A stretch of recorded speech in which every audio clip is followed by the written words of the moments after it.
Разбира се.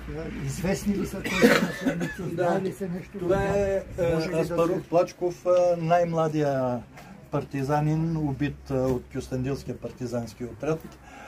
Негов дядо е убит в Първата световна война като кандидат подофицер. Фактически двама души са загинали от Плачковата рода за свободата на страната.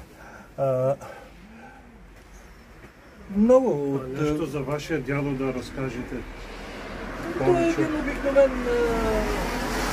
Къде е воювал? Там при Драва ли? Къде? Не, той е бил в Гърция. В окупационния корпус на 13-ти полк, когато е бил в Гърция. Там е служил.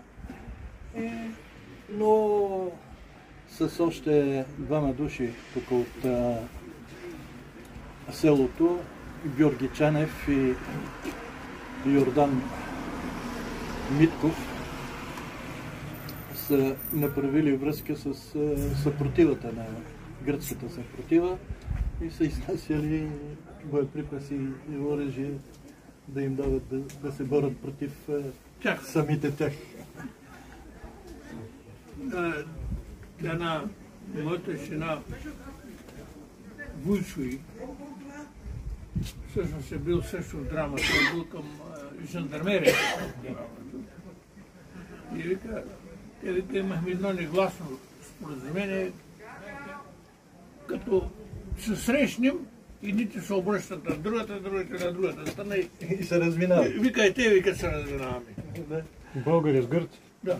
Другия ми дядо е бил учител на баща ми който е бил щабен писар в щаба на полка. И съжалявам, имах много снимки, обаче